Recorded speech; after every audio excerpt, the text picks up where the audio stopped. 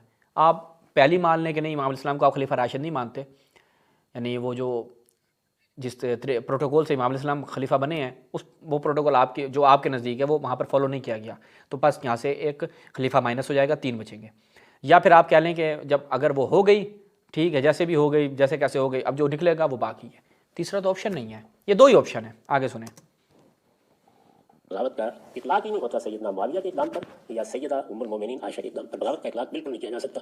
لہٰذا الفیال باغیہ یا باغی گروہ سے بغیر کسی نزاع کے ایک ہی گروہ مراد ہے، اور وہ لوگ ہیں کہ جنہوں نے بصرہ سے اور کوفہ سے اور مصر سے آ کر بغاوت کی مدینہ میں عثمان رضی اللہ عنہ کے خلاف، یعنی ایک ایسے خلیفہ کے خلاف جس کی حکومت ٹھیک دستوری روایت کے مطابق قائم ہوئی تھی، جس میں عدم تردد بھی کسی کو نہیں تھا، اس کی حکومت کے خلاف بغاوت کی. اور پھر یہاں تک نوبت پہنچ گئی کہ ان کے گھر میں داخل ہو کے ان کو شہید کر دیا گیا. یہ انسانی تاریخ میں جو آخری درجے کے ظلم ہو سکے ہیں ان میں سے اس شخص کو شہید کر دیا گیا کہ جو اس نازک صورتحال میں بھی یہ کہتا ہے کہ میں. اب فیع باغیہ سے مراد کون سا ہے؟ وہ کہتے ہیں وہ افراد ہیں. فیع باغیہ سے مراد وہ ہے کہ کہا کہ عمار کو فیع باغیہ قتل کرے گا. عمار کہاں پہ قتل ہوئے؟ مدینہ میں تو قتل ہوئے نہیں ہیں. حضرت عثمان کی تو اشارہ کیا نہیں ہے رسول نے کسی مقام پہ، تو آپ اس کو فیع باغیہ کہہ کر وہ اس فیع باغیہ کے جو متواتر روایت ہے حضرت عمار یاسر کے قاتلین کو جو گروہ کو پورے گروہ کو کہا گیا، یہ نہیں کہا کہ عمار کو ایک باغی شخص قتل کرے گا، نہیں، باغی گروہ قتل کرے گا. ایک شخص کی بات نہیں کی گئی، پورے گروہ کی بات کی گئی. اور پھر کیا ہے کہ عمار جنت کی طرف بلائے گا، وہ گروہ عمار کو جہنم کی طرف بلائے گا. تو اس جہنم کی طرف بلانے والے گروہ کا امام کون تھا؟ وہ جو قرآن مجید، آپ قرآن مجید کو چونکہ خود بھی مفسر ہیں، مترجم ہیں، آپ یہ بتائیں کہ قرآن مجید میں ائمہ ہدایت اور ائمہ نار یعنی جو جہنم کی طرف بلانے والے ہیں وہ کون ہیں؟ اور یہاں پر رسول اللہ فرما رہے ہیں کہ عمار ان کو جنت کی طرف بلائے گا، وہ گروہ عمار کو جہنم کی طرف بلائے گا. اب وہ گروہ کس کا تھا؟ کس کی لیڈرشپ میں آیا تھا؟ معاویہ بن ابی سفیان کی. تو معاویہ بن ابی سفیان آپ کہتے ہیں کہ نہیں، اس کو تو کلین چٹ مل جائے گی، وہ تو فیع باغیہ تھا ہی نہیں. فیع باغیہ انڈائریکٹلی کون سا ہو گیا؟ امام علیہ السلام کا. کیسے انڈائریکٹلی کہہ دیا؟ چونکہ شروع میں حامد صاحب نے کہا کہ امام علیہ السلام کی خلافت کو قائم کرنے والے وہ باغی گروہ تھے جو امام علیہ السلام کے اطراف میں موجود تھے. انہوں نے خلافت قائم کی، پھر امام علیہ السلام کے ساتھ ہو گئی، یہ سارے لوگ نکلے، جنگ جمل ہوئی، قصاص عثمان چاہتے تھے، اور وہ وہ جو بغاوت کرنے والے تھے وہ کس کے؟ امام علیہ السلام کے گروہ میں تھے. اس کے بعد پھر جنگ صفین ہوتی ہے، اور باغی گروہ کہاں پہ موجود ہے؟ امام علیہ السلام کی رکاب میں. اور اس باغی گروہ کی لیڈرشپ کس کے پاس ہے؟ امام علیہ السلام کے پاس ہے. امام علیہ السلام 70,000 30,000 1 لاکھ کے قریب بندہ دونوں جنگوں میں قتل بھی ہو جاتا ہے، اور ایک طرف امام النار ہے، ایک طرف امام الجنہ ہے. وہ کون ہے؟ یہ فیصلہ تو کرنا پڑے گا نا، چونکہ حدیث میں رسول نے بھی یہ فیصلہ کیا ہے، رسول نے بیان کیا ہے، اور متواتر روایت ہے. میں پسند نہیں کروں گا کہ اپنی ذات کے لیے میں مدینے میں خون بہاؤں. اس مقام پر کھڑا ہے تو ایسی غیر معمولی شخصیت کے خلاف یہ کام ہوا. یہ لوگ ہیں کہ جو الفیال. ہاں، اب وہاں پہ حضرت عثمان نے صبر کیا، اس کا نتیجہ کیا نکلا؟ اس کا نتیجہ یہ نکلا جنگ جمل صفین 1 لاکھ افراد. کیا رسول اللہ نے ایسی وصیت کی تھی کہ جس کا نتیجہ فتنہ ہو، اور ایسا فتنہ ہو کہ 1 لاکھ افراد قتل ہو جائیں؟ اللہ اعوذ باللہ. اور کہا کہ مدینہ میں قتل و غارت نہیں چاہتا، اور وہاں پر ان کے گھر کو غارت کر دیا جاتا ہے، اور اس کے بعد اتنی ہنگامی صورتحال بن جاتی ہے، سارے معاملات ہو جاتی ہیں. یعنی یہی آپشن بچا تھا آپ کے پاس کہ امام علیہ السلام اور ان دیگر افراد کو آپ فیع باغیہ کا امام بنا دیں، اور پورے گروہ کو فیع باغیہ کا وہ بنا دیں، کہ حضرت عثمان کی فضیلت اس سے ثابت ہو رہی ہے. باغیہ ہے، اور یہی در حقیقت پہ سارے فساد کا باعث بنے ہیں. جو لوگ عربی زبان سے واقف ہیں وہ یہ جانتے ہیں کہ اس میں فعل سبب فعل کے معنی میں استعمال ہوتے ہیں. انہی کے بارے میں یہ کہا گیا ہے کہ یہ گروہ ہے کہ جو اس کا باعث بنے گا کہ پھر عمار بھی دنیا سے رخصت ہوں اور بھی بہت سے صحابہ دنیا سے رخصت ہوں. ہاں، تو حضرت عمار بھی، اور اس سبب میں شامل کون ہے؟ حضرت عثمان ہے نا. پھر آپ کہیں کہ آپ نے جو یہ تعویل کی ہے یہ جو آپ نے تعویل کیا کہ حضرت عمار ان کو جنت کی طرف، یہ حضرت عمار کیسے بلا رہے ہیں ان کو اپنے گروہ کو؟ سوال ہے نا، آپ کہہ رہے ہیں کہ یہ وہ افراد سبب بنے، پھر حضرت عمار بلا رہے ہیں جنت کی طرف، وہ کون سے افراد ہیں؟ وہ معاویہ والے افراد ہیں یا امام علیہ السلام والی طرف افراد تھے ان کو بلا رہے تھے؟ ابو الغادیہ، یہ کیا سین ہے سارا؟ یہ تو ساری تاریخی مسلمات ہیں، اس سے تو آپ انکار نہیں کر سکتے۔ تو پہلے اس بات کو اصول میں سمجھ لیجئے کہ بغاوت کا لفظ کسی فرد یا گروہ کے بارے میں اس وقت بولا جائے گا جب ایک حکومت کا انعقاد آپ ثابت کرتے ہیں۔ ہاں، تو بس یہاں پر چونکہ امام علیہ السلام کی حکومت کا انعقاد ثابت نہیں ہے، نتیجہ آج کی گفتگو کا کہ کیونکہ امام علیہ السلام کی حکومت کا انعقاد ثابت نہیں ہوا، لہٰذا کیا ہوگا جی؟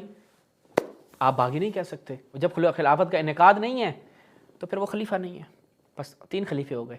اور یہ اصل مذہب اہل سنت ہے، اور یہ ہم جو کہتے ہیں کہ امام بخاری جو ہے وہ امام علیہ السلام کو چوتھا خلیفہ نہیں مانتا تھا وغیرہ وغیرہ، یہ سارے انہی شواہد کی بنیاد پر ہیں، اور اصل اہل سنت یہی ہے۔ ابن تیمیہ نے کیا لکھا؟ ابن تیمیہ نے لکھا کہ اہل سنت سے مراد وہ افراد ہیں کہ منہاج السنہ میں کہ جو پہلے دوسرے اور تیسرے کی خلافت کو مانتے ہیں، انہیں اہل سنت کہا جاتا ہے۔ اور اصل اہل سنت جو احمد ابن حنبل سے پہلے ایک اہل سنت پہلے 2 صدیوں میں رائج تھی، وہ یہی تھی کہ جو امام علیہ السلام کو خلیفہ راشد نہیں مانتی تھی۔ کیوں؟ کیونکہ اس سے طلحہ، زبیر اور ان کے اوپر طعن آتا تھا، حتیٰ بعض روایت میں نہیں دکھا سکا، انشاءاللہ پھر کبھی اس کے اوپر الگ سے ویڈیو بناؤں گا۔ سنہ میں ابو بکر خلال کی سنہ میں یہ روایات موجود ہیں کہ وہاں پر کہا کہ آپ اگر علی کو چوتھا خلیفہ مانیں گے تو طلحہ زبیر کے خون کو آپ کیا کریں گے؟ ضائع کریں گے۔ تو ان سارے تناظر میں دیکھا جائے تو امام علیہ السلام کو چوتھا خلیفہ غامدی صاحب نہیں مانتے، ان کی حکومت کو نہیں مانتے۔